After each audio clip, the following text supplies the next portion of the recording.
오늘의 말씀 제목은 부활의 주님을 만나라입니다. 부활은 일어섰다는 말입니다. 즉 몸이 일어섰다는 것입니다. 그러므로 부활절이란 주님의 몸이 십자가와 무덤을 헤치고 일어나서 나신 승리의 날입니다. 좌절과 질병과 가난을 헤치고 주 예수의 이름으로 일어나게 하신 역사가 우리의 삶 속에 부활이 일어날 수 있기를 축원합니다. 절망에서 소망으로 일어나시고 슬픔에서 기쁨으로 일어나게 되시며 불안과 공포에서 평안함으로 일어나시고 질병에서 건강으로 일어나시고 죽음에서 생명으로 일어나시는 은혜의 역사가 일어나시기를 축원합니다. 요한복음 14장 1절에 너희 마음에 근심하지 말라 하나님을 믿으니 또 나를 믿으라라고 하셨으니 이 말씀대로 믿어지는 부활절 예배가 되시기를 주님의 이름으로 축원합니다. 구름이 잠시 햇빛을 가리워서 이 세상은 온통 어둠으로 꽉 찬 것 같지만 구름 위에는 언제나 빛나고 따스한 태양빛이 있어서 검은 구름을 보내고 다시 태양은 세상을 비추게 하듯이 여러분이 삶 속에 때를 따라 끼어드는 구름 속에 태양빛이 있음을 믿고 기다리시기를 바랍니다.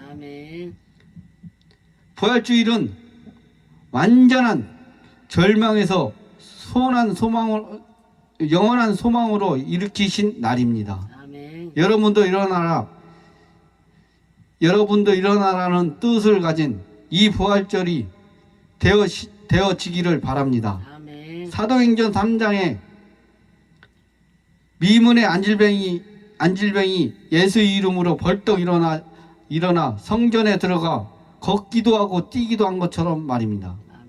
38년 된 중풍병자가 일어난 것처럼 여러분도 같이 그렇게 마음을 먹고 일어나시길 바랍니다. 부활은 우리 기독교 신앙의 핵심이 되는 개념입니다. 우리 모두 신앙의 중심과 목표가 바로 부활에 있기 때문입니다. 여러분, 우리가 기독교의 역사를 돌아볼 때 쉽게 알 수 있는 사실이 하나 있습니다. 예수 부활을 외침 뿐만 아니라 부활하신 주님을 만나는 날입니다. 주님을 날마다 고백하고 자랑스러워하고 찬송하며 그 주님이 주시는 은혜를 가지고 사는 성도들이 많이 일어났던 시대에는 교회의 등불, 이 세상에 환하게 비추어 어둠을 몰아내는 대부흥의 역사들이 일어난 것들을 우리는 잘 알고 있습니다. 그러므로 우리는 날마다 살아계신 주님을 믿음으로 만나고 느끼고 감격하는 체험적인 부활신앙을 가져야 합니다. 절대 연례형 행사처럼 치르고 잊어버리면 안 되는 것입니다. 그런 의미에서 이 시간 우리는 모두가 우리 믿음을 다시 한번 점검할 필요가 있다고 생각합니다. 예수 부활을 고백하는 나의 믿음이 부활의 주님을 고백하는 나의 믿음과 일치하고 있다가 하는 것입니다. 예수 부활은 역사적인 사건입니다. 여기에 비해 부활의 주님은 현실적인 사건입니다. 예수 부활은 지적인 내용인 반면에 부활의 주님은 체험적인 실존입니다. 예수 부활은 이야기하는 자는 예수님이 살아계셨다는 사실에 강조점을 두지만 부활의 주님은 이야기하는 자 예수님이 살아계신다는 사실에 강조점을 둡니다.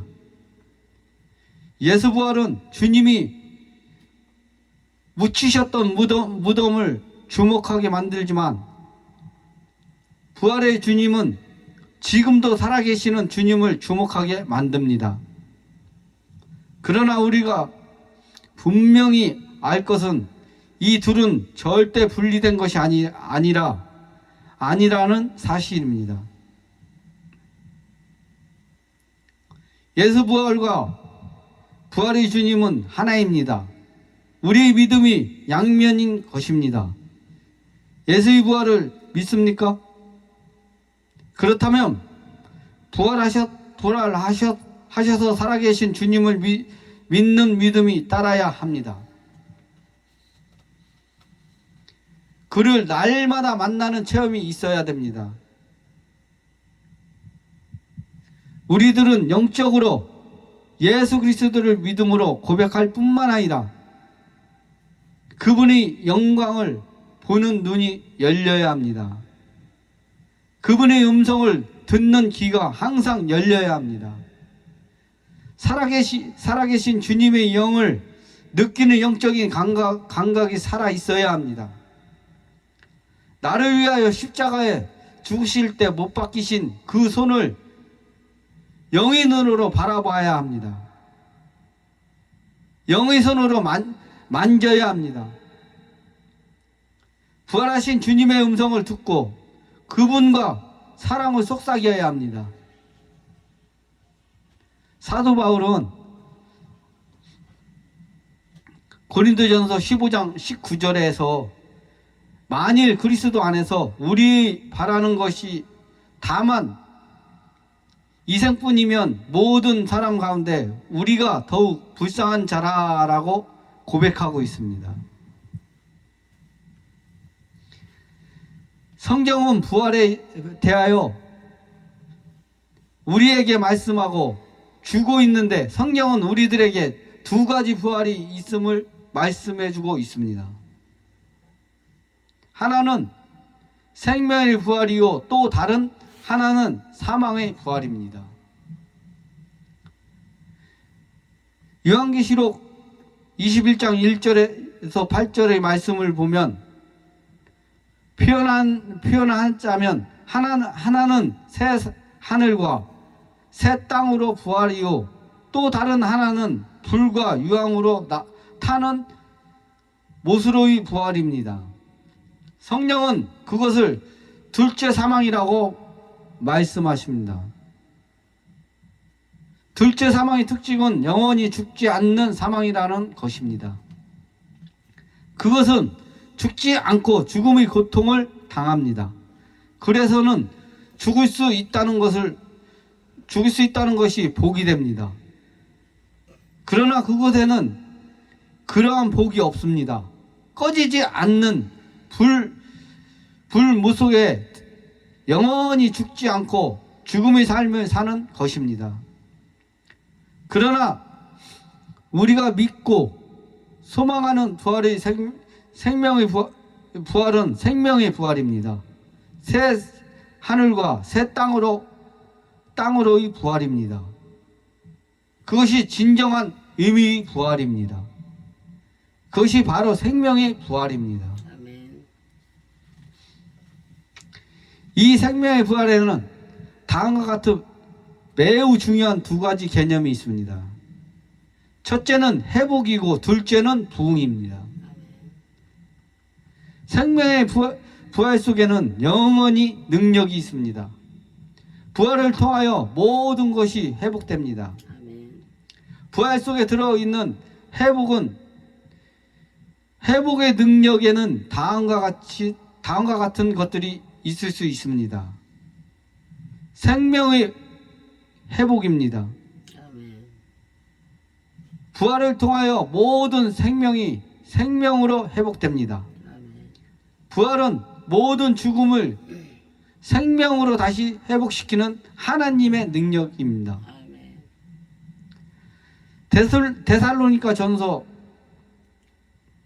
4장 13절에서 18절의 말씀에는 형제들아 자는 자들의 형제들아 자는 자들에 관하여는 너희가 알지 못함을 우리가 원하지 아니하노니 이는 소망이 없는 다른 하나와 같이 슬퍼하지 아니하려 함이라. 우리가 예수께서 죽으셨다가 다시 살아나심을 믿을진대 이와 같이 예수 안에서 자는 자들도 하나님의 그와 함께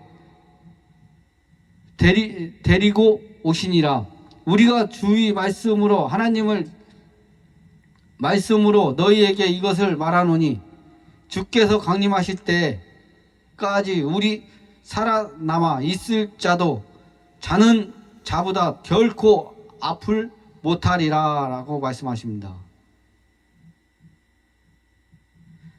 주께서 호명과 천사의 장의 소리와 하나의 나팔 소리로 신이 하늘로부터 강림하시니 그리스도 안에서 죽은 자들이 먼저 일어나고 그 후에 우리 살아남은 자들도 그들과 함께 구름 속으로 끌려 올려 공중에서 주를 영접하시게 하시니 그리하여 우리가 항상 주와 함께 있으리라.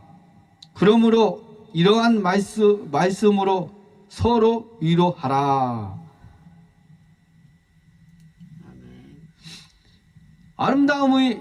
아름다움으로의 회복이 있습니다. 요한계시록 21장 1절에서 8절의 말씀에는 하나님께서 우리를 위하여 예비하신 새 하늘과 새 땅은 마치 신부가 신랑을 위하여 단장한 것처럼 아름다웠다고 합니다. 죄로 말미암아 상실했던 모든 깨달음과 아름다움이 부활을 통하여 다시 회복될 것입니다. 온 세상이 깨끗하고 아름다울 것입니다. 그러나 보다 중요한 것은 세상이 아름다워지는 것이 아니라 사람이 아름다워질 것이라는 사실입니다. 사람이 미워질 때가 있습니다. 사람이 흉해 보일 때가 있습니다. 취하게 사는 사람도 없지 않아 많습니다. 그런데 부활의 날에는 하나님을 믿음으로 구원을 얻는 사람들이 모든 얼굴과 삶이 아름답게 변화되게 되는 것입니다.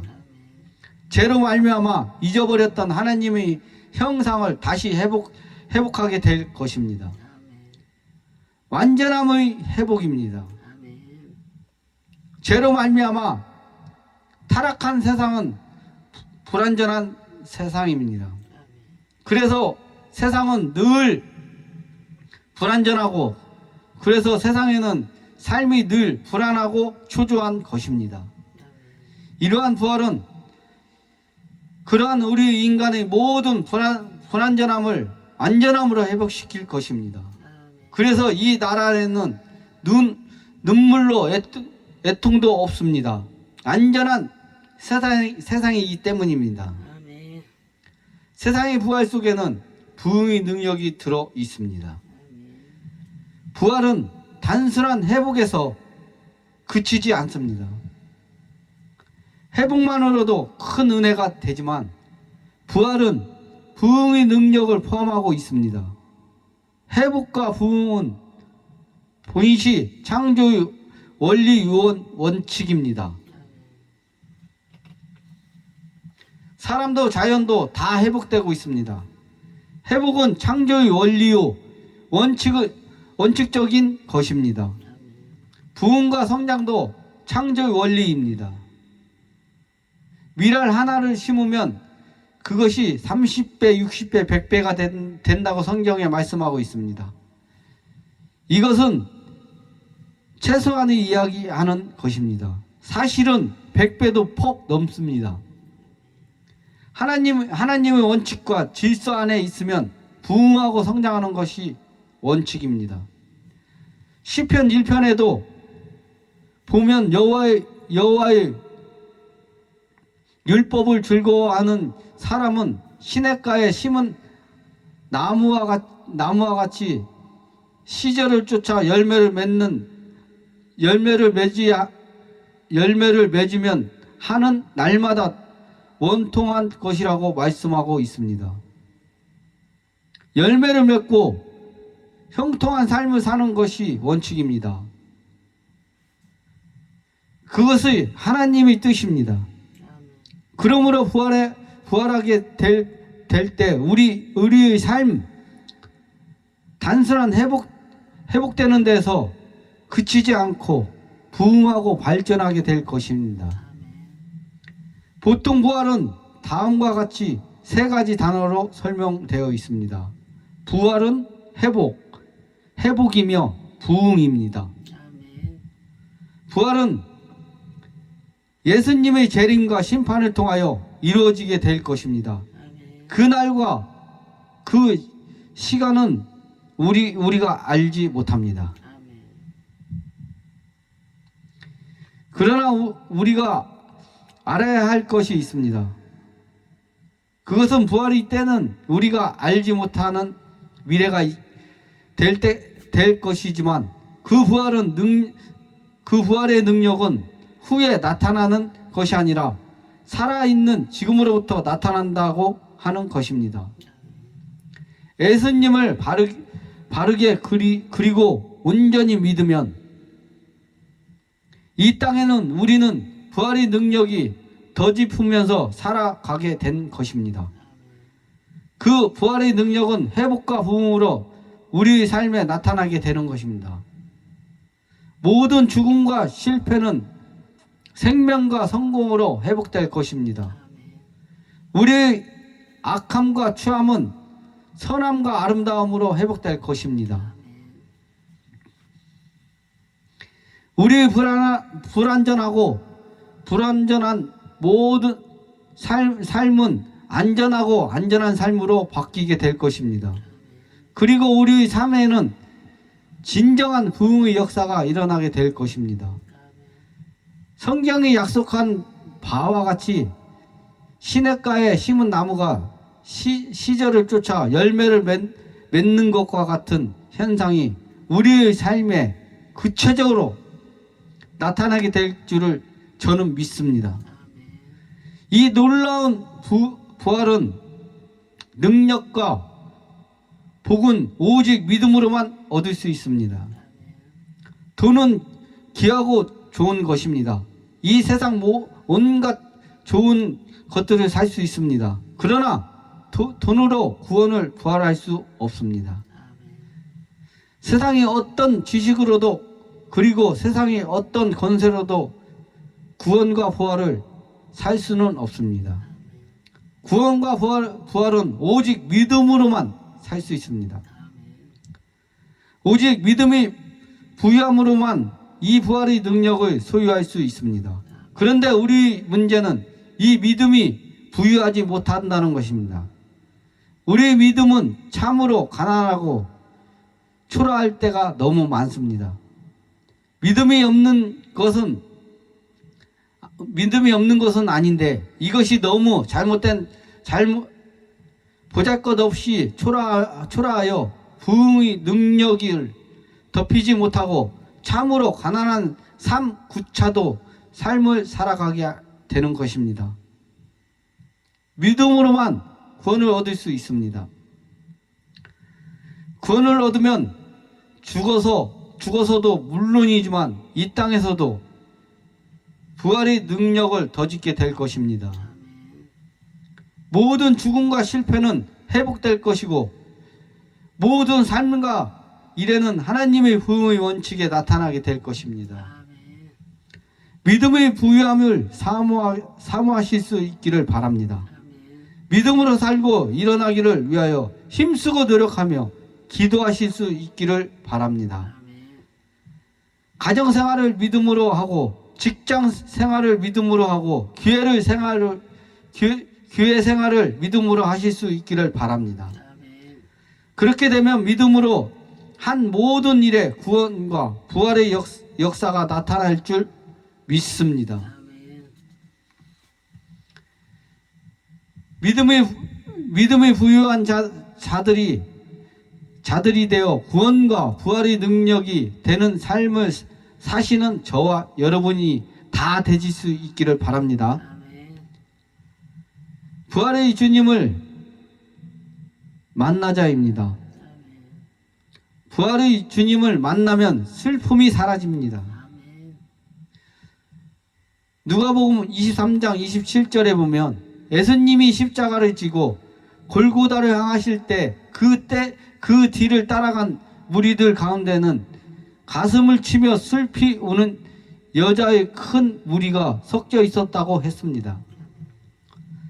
가슴을 치면서 슬퍼하는 여자들의 무리 속에 이 막달라 마리아가 끼어 있었습니다. 마리아는 마음의 상처를 안고 집으로 돌아가서 이틀 밤을 뜬 눈으로 세우다 시피 했습니다. 그리고는 사흘째 되는 날 이른 아침에 무덤으로 달려갔습니다. 그 손에는 그 손에는 항유가 들려 있었습니다. 장사 지낼 때 좀 미비했다 싶은 부분을 자기 혼자라도 가서 어떻게 해보려고 향유를 가지고 무덤으로 달려갔던 것입니다. 그러나 마리아 앞에는 하늘이 무너지는 것 같이 일이 기다리고 있었습니다. 하나님의 시체가 온데간데 없이 사라진 것입니다.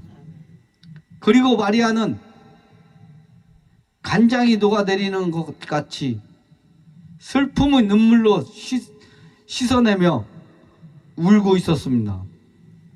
그때 예수님이 그를 찾아오셨습니다. 부활하신 예수님은 그에게 이렇게 물으셨습니다. 여자여, 어찌하여 울며 나를 찾느냐?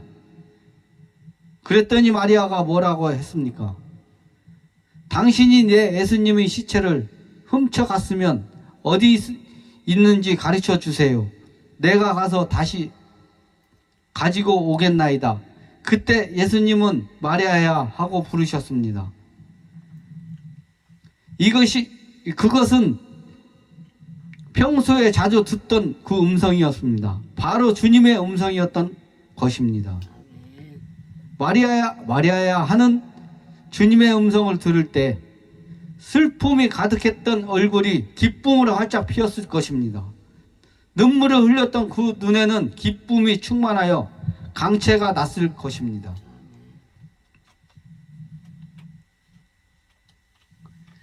시편 30편 11절에 있는 말씀대로 그의 슬픔이 변하여 춤이 되었습니다.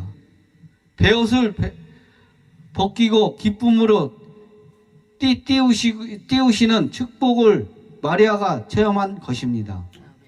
이사야 61장 3절에 애언한 그대로 시온에서 슬퍼하는 자에게 화관을 주시는 축복과 희락의 기름으로 슬픔을 대신하게 하는 큰 은혜를 그가 체험하게 된 것입니다.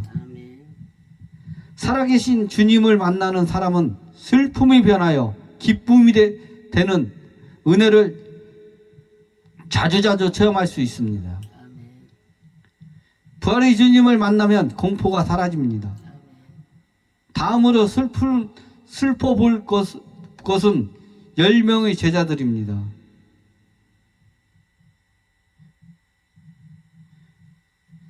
이들은 모두들 공포에 짓눌러 있었습니다.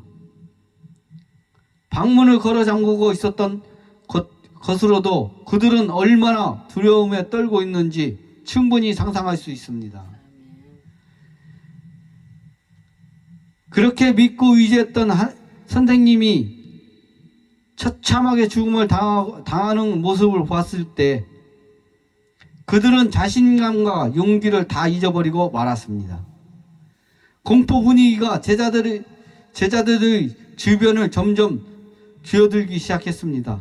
선생님도 저렇게 비참하게 죽었는데 제자인 우리를 가만 놔두겠느냐는 생각이 들자 말할 수 없는 공포감에 밀려왔습니다.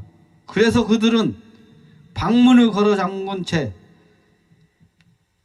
두문불출을 하고 있었던 것입니다. 바로 그때 부활하신 예수님이 그들을 찾으셨습니다. 살롬, 너에게 평강이 있을지어다. 살아계신 주님의 눈앞에 서 계시고 그분이 살롬 하시는 말씀을 들은 제자들은 모습을 상상히 보십니다.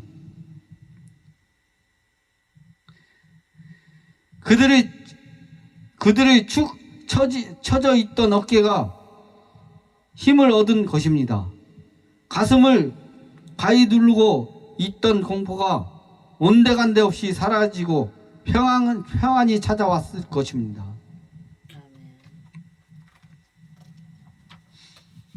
세상 그 누구도 두렵지 않는 용기가 샘솟았을 것입니다. 그것은 굉장한 변화가 아닐 수 없습니다. 예수님은 살롬 하시고는 제자들에게 자기가 살아나셨다는 사실을 확인시켜 주셨습니다. 나는 유령이 아니다. 내 손을 보라. 내 옆구리를 보라. 제자들이 그리고 의심하는 것 같으니까 나중에는 너희들에게 먹을 것이 없느냐 가지고 와 보아라고 하시고는 제자들 앞에서 잡수시기까지 하셨습니다. 예수 그리스도 자신이 부활하신 몸인 것을 제자들에게 확인시켜 주신 것입니다. 그리고 그들에게 소명을 주셨습니다. 요한복음 20장 21절에 아버지께서 나를 세상에 보내신 것 같이 나도 너희를 세상으로 보내노라. 그 다음에는 그들을 무장시켰습니다. 요한복음 20장 22절에서 23절 말씀을 보면 성령을 받으라. 너희들이 나가서 하나님의 용서를 외치면 그 용서를 받는 자는 용서받는 것이고 그 예수 그리스도의 십자가를 복음을 들고 또 받지 아니하면 영원히 용서받지 못할 것이다. 그러므로 성령 받아라. 그들을 영적으로 무장시키신 것입니다. 그 결과 제자들의 마음을 무섭게 짓누르며 고문하던 공포가 완전히 사라져 버렸습니다. 그리고 담대해졌습니다. 평안이 찾아왔습니다. 부활의 주님은 병의 공포에서 우리를 자유케 하십니다. 죽음의 공포에서 우리 완전히 해방시켜 주십니다. 요한복음 16장 33절을 보십시오. 세상에는 너희가 환난을 당하나 세상에는 너희가 고통을 당할 수 있고 실패할 수도 있고 핍박당할 수도 있고 또 어떤 때는 슬픔을 이기지 못하고 공포에 짓눌러 고생할 때도 있을 것이다. 주님은 그 모든 상황을 인정하십니다. 그러나 그 다음에 무엇이라고 말씀하십니까? 담대하라. 내가 세상을 이기었노라 라고 말씀하십니다. 우리가 그 모든 상황에도 담대할 수 있는 한 가지 이유는 예수님이 세상을 지켜주시기 때문입니다. 세상을 이기고 죽음을 이기고 죄를 이기고 인간의 슬픔을 완전히 발로 밟고 부활하신 예수 그리스도의 그분이 우리 보호자가 되시고 우리가 함께 행동하며 날마다 우리와 만나주시는 성도가 된 이상 우리는 두려움의 노예가 되어 좌절당할 수 없습니다. 부활의 주님을 만나면 의심이 사라집니다. 마지막으로 살펴볼 것은 도마라고 하는 사람입니다. 그는 12명의 제자들 중 예수님을 만났을 때 무슨 일로 나갔는지 나가고 없었습니다. 그래서 부활하신 주님을 못 만났습니다. 그런데 그가 집 안에 들어서자마자 제자들이 이구동성으로 우리가 주를 보았노라라고 떠들어댔습니다. 더욱이 요한복음 20장 25절에 보면 다른 제자들이 그에게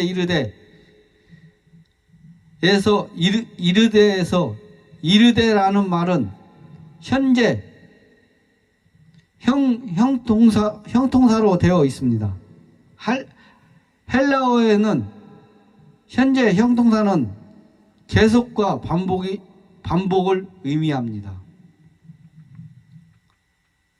그러나 12제자의 제자들이 예수님을 만나는 사실을 앞두어 거듭해서 그에게 말을 했던 것입니다.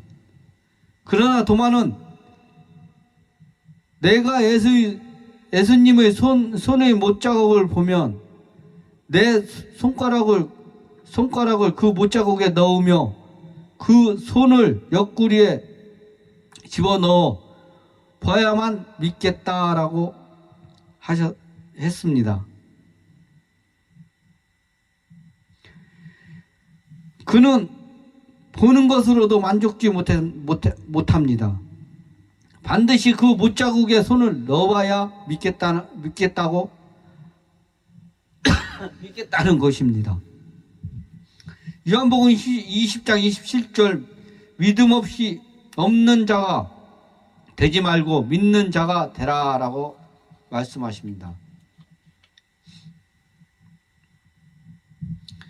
여러분 가운데 아직도 의심을 가지고 있는 분이 계십니까?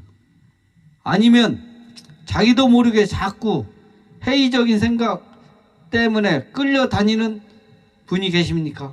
도마처럼 예수님 만나기를 바랍니다.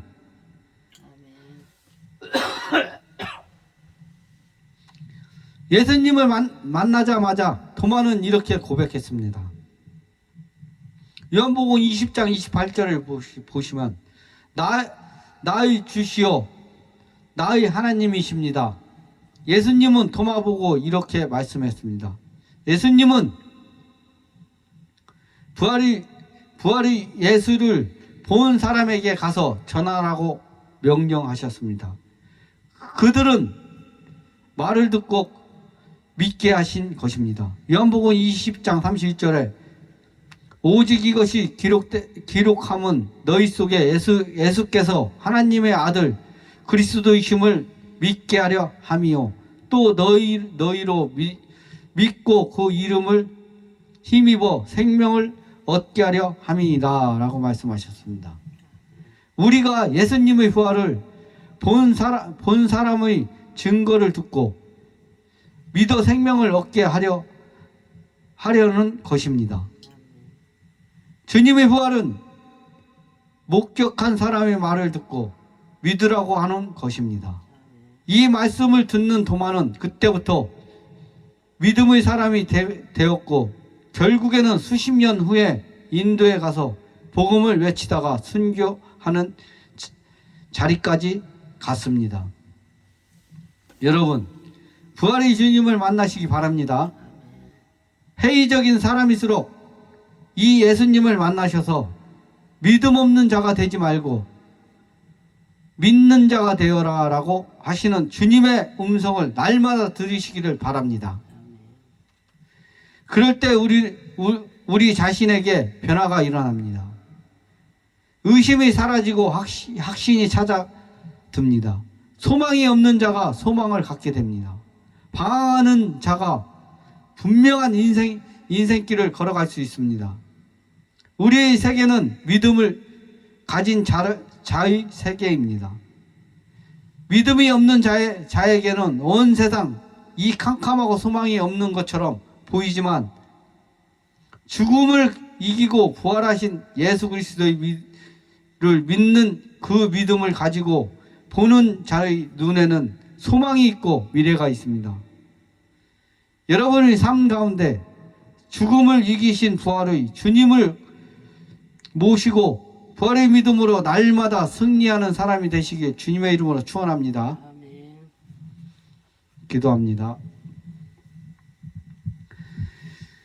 세상을 이기고 죽음을 이기고 죄를 이기고 인간의 슬픔을 안전히 발로 밟고 부활하신 예수 그리스도께서 우리 보호자가 되시고 날마다 우리와 동행하시며 인도해 주시어서 우리의 믿음이 부활의 믿음으로 견고히 세워져서 나아갈 수 있도록 도와주시옵소서. 예수님의 이름으로 기도합니다. 아멘.